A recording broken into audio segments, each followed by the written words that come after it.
Crazy, diabolical work. A lot of Gen Zers are regretting going to college. They're very well educated. They might even have a master's degree, but they're unemployed. Some gotta change. That's crazy. I don't know why I can't speak today, man.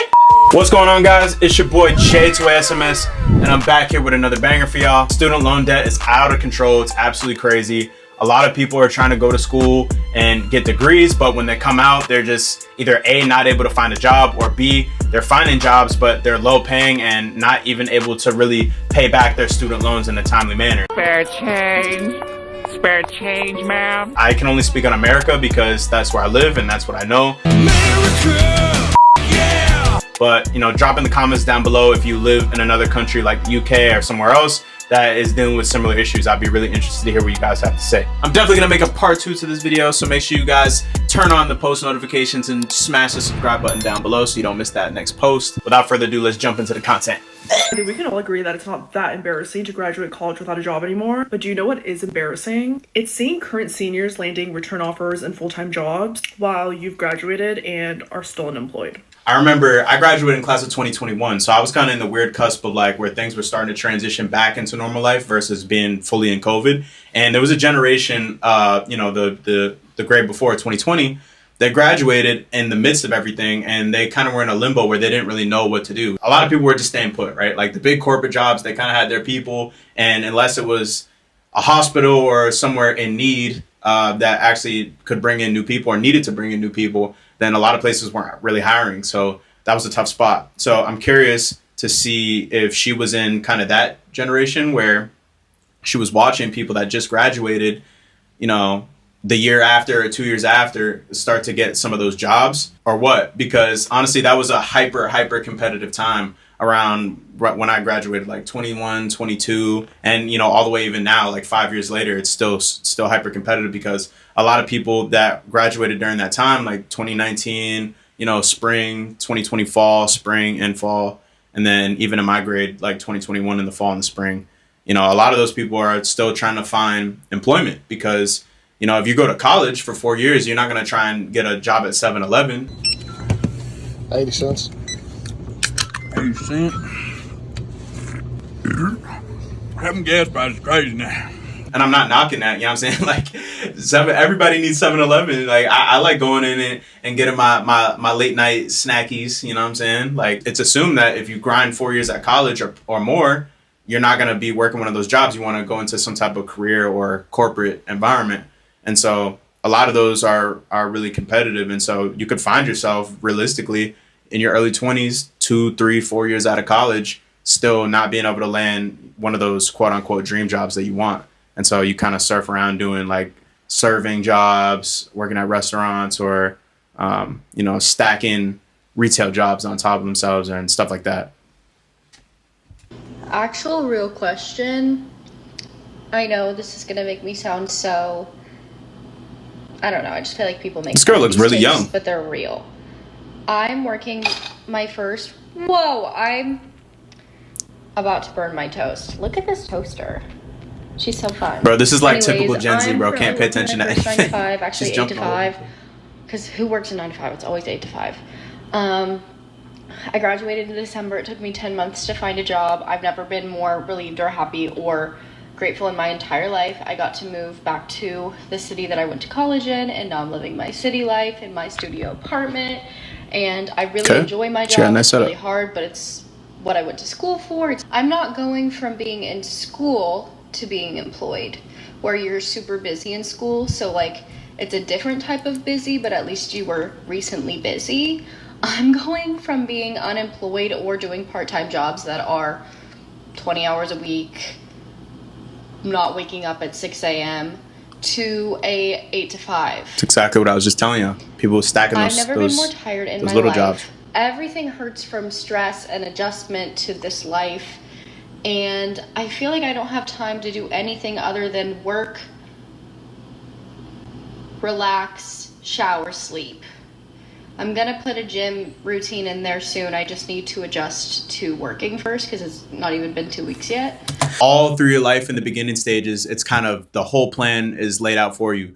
Elementary school, you try to graduate at the end of 5th grade to go to middle school. You start, for most people, you start middle school at 6th grade. Then, you move on to 7th, 8th, and then, at the end of 8th grade, then you're going to start high school. And then, your whole goal in high school is to, you're learning things, and it's mostly social than anything else, honestly. Or at least it was for me. I learned a lot of things in school, but like a lot of the personal development and just like life at the time was more social things like, relationships and friendships and sports teams and all that kind of stuff is really what, the heart of it all. But at the end of that, ultimately you graduate, you get a diploma, and then you either go to college or you start working. And even, if you decide to go to college afterwards, even that's structured because it's very similar to high school. It's just a heightened level of independence with that same social dynamic. And, the goal is to get a diploma so you can get a job instead of getting into college.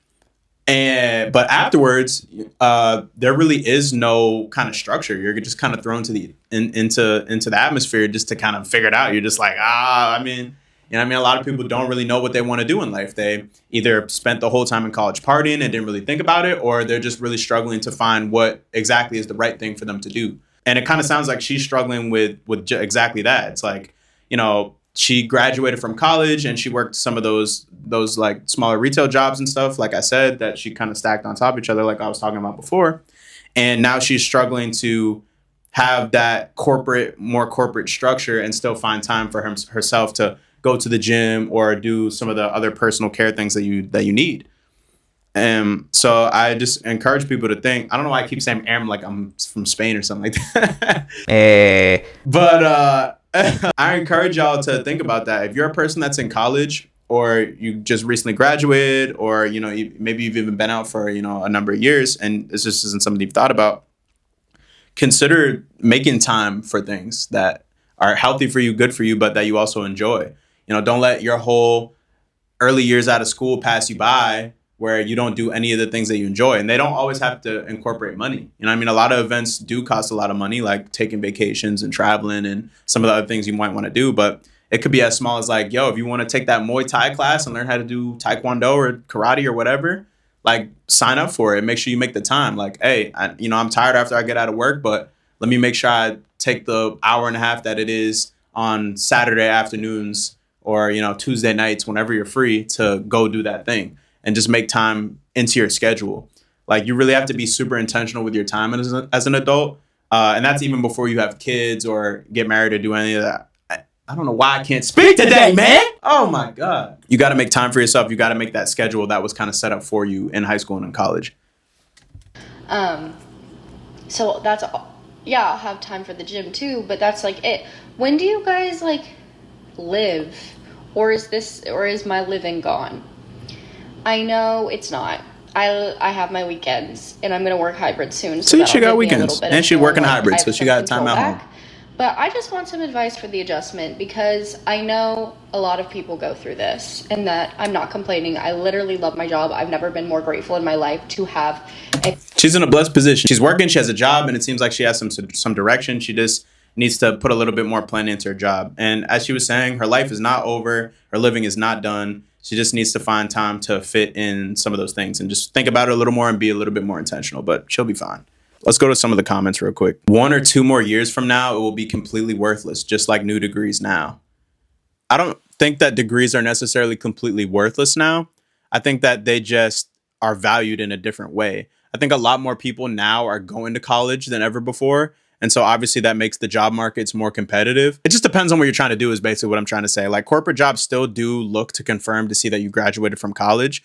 But I think it's less about where you graduated from and more about did you graduate? Because if you commit to going to school, it kind of tells colleges a lot of things about you. It's like, okay, you valued some level of secondary education. So, learning things is important to you. It also says that, you're able to commit to something and see it all the way through. So, they know that you're not going to sign up to come work for their corporation. Maybe they invested into you to have relocation, to move somewhere different to live. And then, you bounce or, you work there for a couple months and then go somewhere else. Like, it kind of shows that you're able to stick to something for some time, which I think is important. And it also shows that you know how to stick to schedules and be kind of self-sufficient in an independent way, and meet deadlines and do different things that are important to having some of those type of jobs. So I do definitely think that they're still needed. Especially on a lot of applications, they still ask to see if you have a college degree, and many places still require it. So it's not useless, but I do think that it may not carry as much weight as it once did. 90% of all jobs will be replaced by AI before 2032. I don't know how society will look by then. Think about in the early 2000s how much the internet changed the world and how iPhones changed the world from like 2010 to like 2015. And then 2015 to 2020, it's like entirely different in a lot of ways. The music industry, the internet, so many different things, like even just COVID to non-COVID, you know what I mean, as we were talking about earlier. But to say that 90% of jobs will be replaced by AI, I don't know. Who's to say? But I'm already seeing stuff like, bro, I pull up to the Wendy's drive-in trying to get my little 4 for $4, my little biggie bag, and I'm talking to a bot. It's like I can't even just get a regular human to mess up my order. Now I gotta get an AI bot to mess up my order. So then, when the AI bot starts messing up, then the human can cut in on the headphones and be like, oh, what did you want? And then they can mess up my order. So now I'm getting my order messed up 2 times. It's crazy. Like, college is a waste. Learning a trade or entrepreneurship are what people should do and not college. I agree and I disagree to a certain extent. I do think that college is valuable, as I mentioned, for most people. I think that can be used as a tool, and it's probably better to have it than to not have it, just as a backup plan. But I do also agree that, going into entrepreneurship, trying to start a business and doing some of those other types of things when you're young, it can be super valuable and, pay way more dividends back to you in the long run than working in a typical 9 to 5 or some other type of job. But, it requires a lot of effort. Like even just running a YouTube channel, the amount of effort and time that it takes to sit down, make time to record, think about scripts, find topics to talk about, come up with ideas. Like it's a lot of work. Your boy be working, but it's for the love of the game. Like I just do it because I love it. It's something that I love. And so if entrepreneurship and whatever it is that you're trying to do, whatever business you're trying to run, you have a passion for it, a deep passion for it and a love for it, I think I said go for it. You know what I mean? Pour your whole heart and soul into it and it could really pay off for you. But I also go to college and get that education as well because, hey, who's to say that you have to be the suffering entrepreneur and not have any money to do anything? Because we're, pouring the money some of the money that you get from your 9 to 5 into your business can go a long ways. So it's like, you could still live your life and have money to do fun things, but also have the money to pour into your business as well. Versus just not going to college, maybe grinding, 2 or 3 of the non-corporate jobs, working retail somewhere or something to just feed yourself and keep your business afloat. Like there's no right or wrong way to do it. It's just more so how can you be strategic and go about things in the best way possible for you that makes sense. And I think there's a lot of different ways to do it. But if I had to say like my personal opinion, what I think is the best way is I say go to college just to have it. It can be community college. It don't got to be like the craziest Harvard level institution. It can be like your local community college. You go get a 4-year degree, take it to get some type of job that you're still able to have your weekends or some other time to pour into something else for yourself. Use some of the money that you're not investing or using for survival, pour it into your business. And there you go. That's like a solid start for someone that's, in their early 20s, I think. Solid start for anyone, anytime, but specifically puts you on a good path for someone that's in your early 20s, I would say. We done with this. We done with the 90s. Don't post that. I don't want to hear it no more. Like that, but me personally, it hurt it really It hurt it. bad. So this is my breakfast. It's homemade banana Bro, we're pie. skipping this, bro. What is this nonsense? What is this? What is this? TikToks because I just like making videos. Go to the library. Bro, you just got your master's degree, you unemployed, and you getting out of bed at 10 a.m., shorty? And you're not even, you making TikToks, getting your lashes done, filing a police report. What is this? Microdose of Fortnite. First of all, I would put way more time into applying to jobs. I would get some type of like retail job or something just to be able to have some type of level of income that's not just unemployment. Because it's just not enough, especially if she's living on her own. There's no way she's paying her bills. And we talk about this on this channel all the time. People that don't have money, they go into debt and they start getting in these really bad situations. I don't want to spend too much time on this, but let's see what else she has to say real quick. Let's just see. done today because it's already 1 p.m. But I'm gonna take you guys along with me. I just finished filing my police report and that took a lot longer than I thought. We gonna skip this, shorty. Yeah, what you saying? Anyway, I don't want to took a see shine you. review today. Bro, how And long they is and this? I'm- Oh my god. Ever since graduating college, I have been unemployed like 4 times because I'm always the one they pick in a layoff. And before this layoff always happens, I always get like an outstanding review. I'm a hardworking employee. I do everything I'm supposed to do.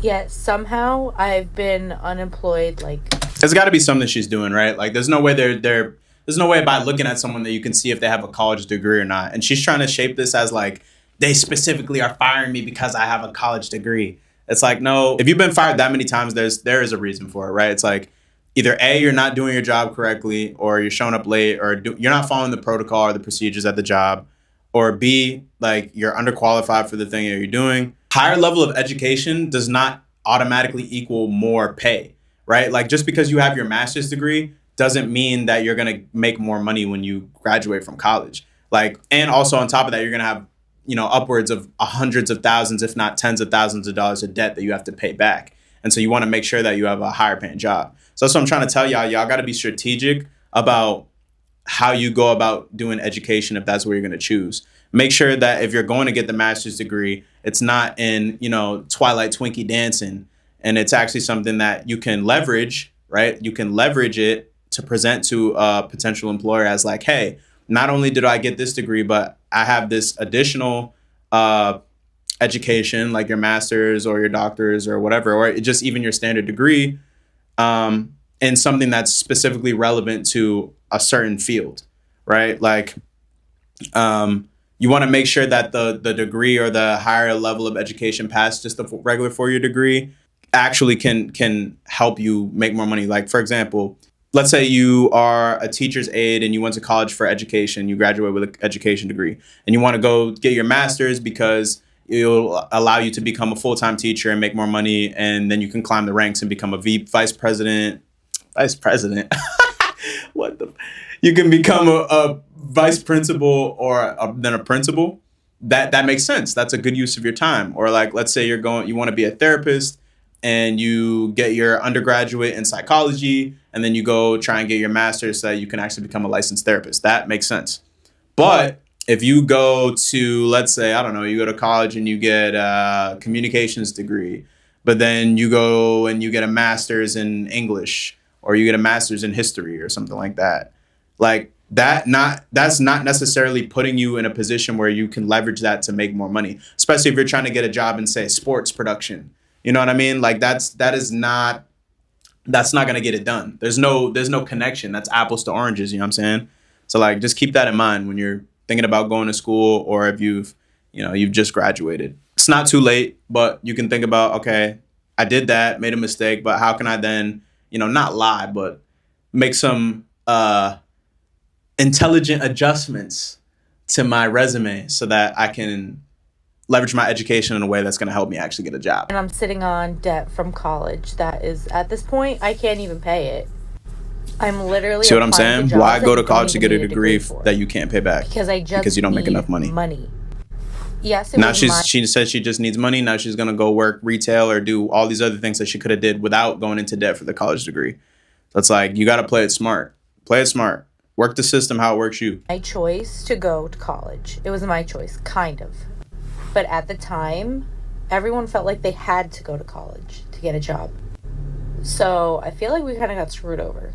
Just on this article that got posted on LinkedIn that is rehashing an article that got posted on the Wall Street Journal that basically says that people graduating from Harvard, in particular with their MBAs, are now struggling to find a job after graduation at a much higher rate than in previous years. I think that a lot of people will be very quick to jump on the bandwagon here and say that it's likely that the Ivy Leagues are just losing their prestige, or that Harvard in particular is facing a lot of backlash for a lot of the controversy that it's had in recent years. But the truth of the matter is that this is happening across the board. Even just here, you can see that the numbers look fairly rough for people graduating from Harvard, from MIT, Stanford, Duke, UMich, and U Chicago, all schools that typically funnel a lot of people into very high paying jobs. This trend is not limited to students graduating from business school. We are seeing an increase in unemployment rates and difficulty finding that job after a majority of different master's degrees. If we're trying to find a culprit here or a reason beyond just the fact that the economy is struggling a lot right now, it might be that the rise of AI is creating a situation where companies don't actually need to hire that many people to get the job done. Even within tech, which used to be one of the most booming industries, we are seeing a number of companies laying off a lot of people and replacing those jobs with increased automation and increased AI tooling. So why is this important if you're applying to college right now? I think now more than ever, it's really important to be very careful about what school you are willing to go into debt for. See what I'm saying? You are Be willing smarter. to take out student loans for, unless you come from a family that can bail you out in case things do not work out. I mean, yeah, that's everything that he just said is like kind of what I was explaining. First of all, like in the tech industry and a lot of those jobs that people that go to Ivies, or MIT schools like that go into is related to tech, right? You got coders, stuff like that. A lot of jobs are replacing those employees because they're replacing them with AI automation, right? AI can code, AI can do a lot of those different types of things. So now it's becoming hyper competitive where it's like they'll still hire real people in those roles, but it's a lot. They don't need to hire 20,000 people in that role. Maybe they keep the best 100 guys that are super talented and, fix the AI when it goes down, like fix the little bugs that come up with the programs and stuff like that, as opposed to actually being the ones to code, do the coding for whatever they're working on themselves. So I think those graphs like can be a little bit misleading. I don't think it's necessarily that the schools themselves are losing the prestige, because if you look we could pull this up right now. Acceptance rate. Let's see. Yeah, boom. Like Harvard acceptance rate it's still, 4.2%. Like, let's see, let's go. What's another Ivy League school? Like Yale. Let's see, Yale, 4.5. Like, see, these schools still have under 5% acceptance rate. Like, there's no way that they're losing their prestige. It's this more so, I think, a combination with AI making the type of jobs that the people that go to those schools typically more competitive. And also just, the economy is just tough and jobs were already competitive in those fields to begin with. It's just tightening it up even more so, I would say. So it's definitely interesting. But I mean, the moral of the story, what he was saying is just more along the lines of what I was also saying earlier, is just be strategic about what type of school you're going to, and think things through. Make sure like, am I actually going to be able to get a job that can pay me after I graduate? Because not only do I need money to survive, but I'm also going to have to pay out the loans. You can't file bankruptcy on private student loans. So, I mean, it's inescapable. You're going to have to give them people that money. And if you don't give them that money, they're going to garnish your wages. So that basically just means that every time you get paid, they're going to take the money that you get directly out of your account before you even touch it. You can't even see it. Don't play with the IRS. Don't play with the government. They will come get what they need. They will come collect. They're like Debo. They're going to get their money from you. Don't play with them people. But with that being said, if you saw or heard anything at all in this video that was helpful, informational, insightful, thought-provoking, make sure you smash the subscribe button down below. Join the J2 fam. Make sure you drop a like too. Really helps for the YouTube algorithm and I greatly appreciate it. YouTube thinks you'll like one of the videos popping up here or here. But until next time, J2A SMS out of here. Peace.